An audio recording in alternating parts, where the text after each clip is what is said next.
Dans le cadre de vos cours ou de votre futur métier, vous serez amené à utiliser régulièrement un traitement de texte.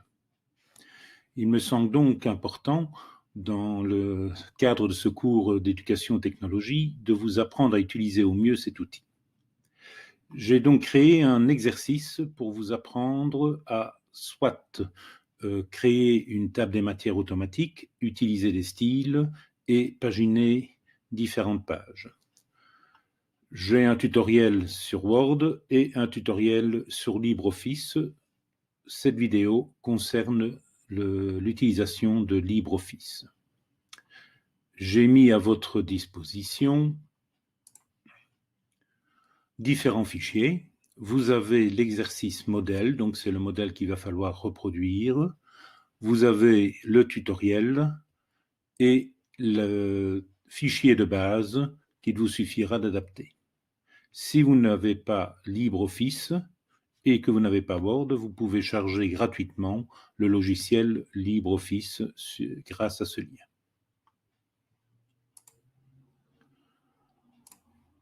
Passons en revue ce que j'attends de vous. Vous avez donc téléchargé le fichier de base. Comme vous pouvez le remarquer, il n'y a aucune mise en forme. Et vous allez le transformer pour qu'il ressemble au modèle. La première page, dite couverture, vous avez le choix de la manière de l'écrire. L'essentiel, c'est que les informations de base s'y trouvent.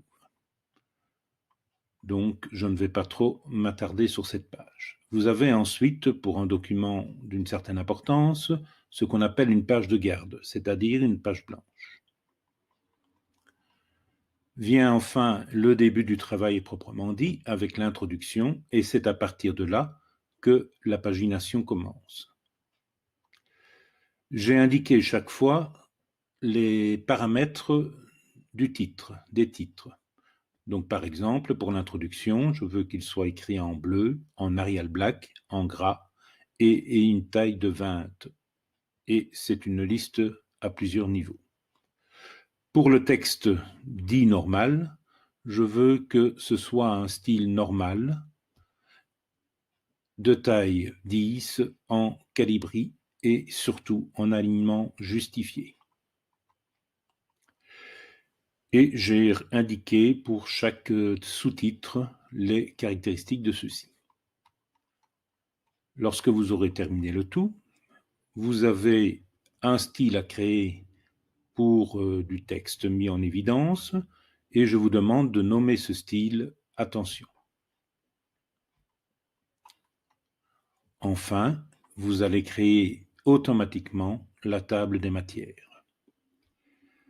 Alors l'essentiel, c'est que vous créez une table des matières automatique. Sur LibreOffice, vous n'aurez pas exactement la même graphie que celle-ci.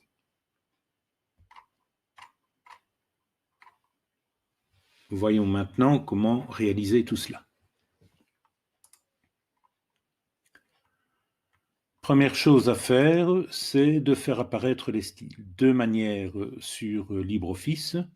Vous avez vos styles ici au-dessus à gauche, ou, ce que je trouve plus simple, vous pouvez faire apparaître ici un volet, soit en cliquant sur cette petite flèche, soit en allant dans Affichage et en demandant de faire apparaître le volet latéral. Dans ce volet, on retrouve l'ensemble des styles. Dans ces styles, ils sont répartis selon leur catégorie. Donc, par exemple, j'ai des styles de paragraphes, des styles de caractères et des styles de pages. Ce sont les principaux que nous allons employer. Une particularité sur LibreOffice, c'est que c'est le style de page qui va pouvoir déterminer si la page est paginée ou pas. On va donc commencer par créer d'abord un style pour les pages qui n'auront pas besoin de numéro de page. Je me mets dans Style de page, je viens dans Action sur les styles et je vais demander de créer un nouveau style à partir de la sélection.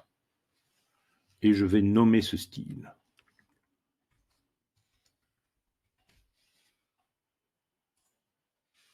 Voilà. Vous voyez que maintenant j'ai un style qui s'appelle page non paginée il me suffit de cliquer dessus et vous voyez dans la barre d'état que le style a été appliqué aux pages. Je vous ai dit que la pagination commençait à partir de l'introduction. Nous voici à l'introduction, je me mets juste devant l'introduction et je vais insérer un saut de section. Donc je vais dans Insertion, Autre saut, un saut manuel, et c'est un saut de page, et la page suivante sera un style de page par défaut. Et surtout, je n'oublie pas de demander qu'il commence à partir de 1, à partir de cette page-là. Je fais OK. Il vient d'envoyer à la page suivante l'introduction. Et si je regarde, je vois qu'ici, je suis en style de page par défaut, alors que la page précédente, j'étais en page non paginée. J'ai oublié de créer la page de garde. Une page de garde, c'est une page blanche. Pour passer une page, vous utilisez les touches CTRL et Enter. On a donc maintenant, je réduis pour montrer, une page de couverture, une page blanche, qui sont toutes les deux en style page non paginée, et puis la page avec introduction qui est en style de page par défaut.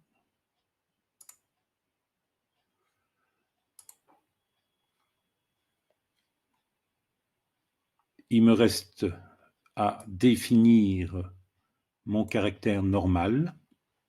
Voilà, ici, normal. Donc je reviens dans mes styles de paragraphe. Vous avez style de paragraphe par défaut. Et ce style de paragraphe par défaut, tel que je l'ai indiqué dans les références, c'est en 10 et en justifié. Et ça, je dois mettre à jour ce style de paragraphe par défaut. Donc je clique sur ça, le style paragraphe par défaut.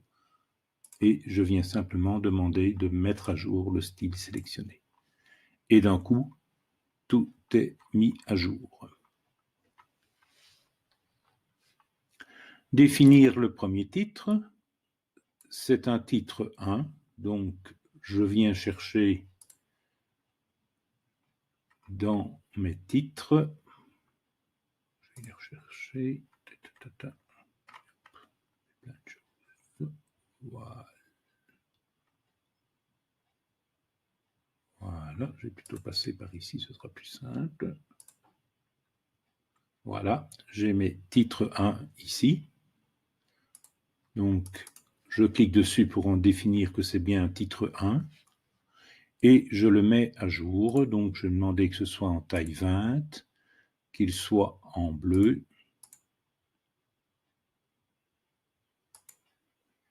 qu'il soit en gras, en italique, et que ce soit de l'Arial Black. Et au niveau de la numérotation, je demande à ce que ce soit une numérotation en plan. OK.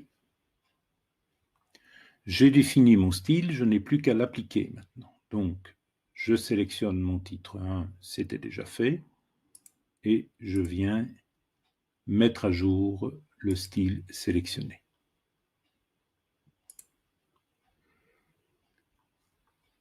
Je vérifie que ça a bien été fait, on voit que la couleur a changé. Maintenant, l'avantage de faire ça, c'est que lorsque j'aurai un autre titre 1, par exemple ici, il me suffira de venir cliquer et directement, il me mettra directement la bonne numérotation et le bon format. Je passe en titre 1.1. Le titre 1.1, donc je refais une fois, c'est un titre 2. Je viens sélectionner ici, je l'applique. Vous voyez qu'automatiquement, il met le 2.1, mais le format ne correspond pas encore à ce que je veux. C'est de l'Arial Black, c'est du 16, du gras, de l'italique et un bleu plus clair. Voilà. Et je viens mettre à jour le style sélectionné.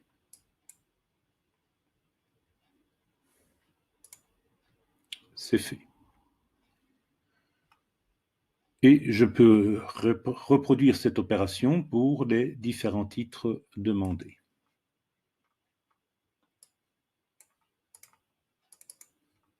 Titre 3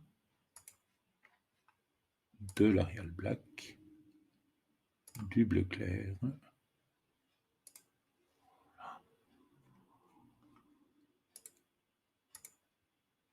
Et je mets à jour. Voilà.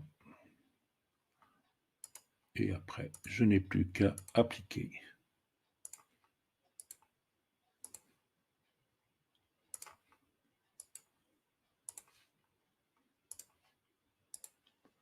Alors, je vous laisserai vérifier ce qui doit être mis à la page ou pas. Je rappelle que pour mettre à la page, il faut utiliser les touches CTRL et Enter et pas faire des espaces ou des sauts de ligne, puisque un saut de ligne, si vous rajoutez quelque chose, eh bien, tout votre document va être...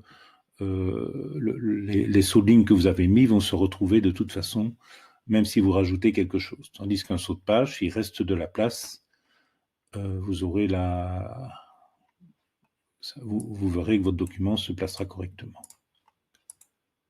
Donc, titre 3, ben ici, je sais par exemple que j'ai un saut de page, je fais CTRL, Enter, voilà.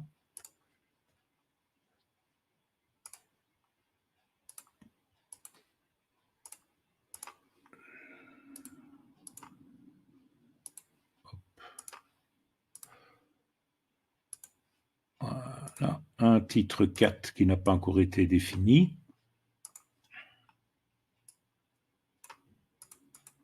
Titre 4. Arial Black en 12 points, mais en bleu encore plus clair.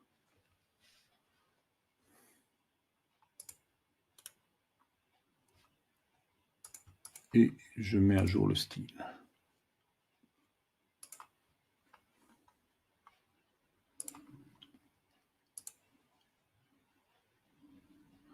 Alors je ne le vois, voilà.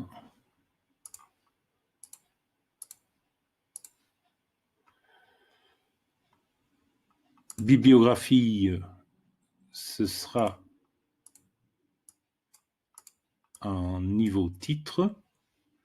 Donc, j'ai demandé à ce qu'il soit le même, c'est juste une question d'écriture qu'un titre 1. Donc, je le mets en bleu, en gras, en italique, en taille 20. Et je définis le titre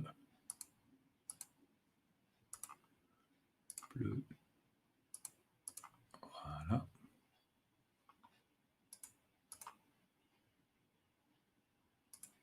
Voilà.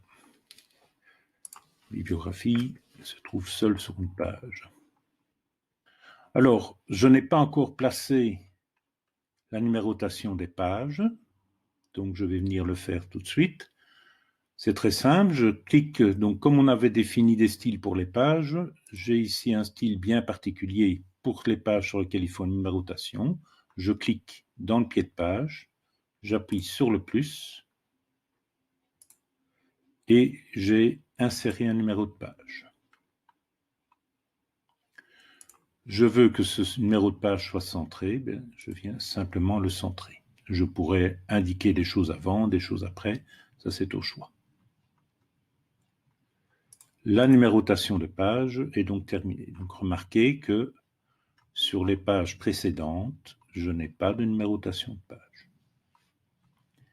Il me reste à définir ma table des matières. Je fais CTRL Enter pour passer à la page suivante et je vais insérer la table des matières. Donc, je vais dans Insertion, table des matières et index, table des matières.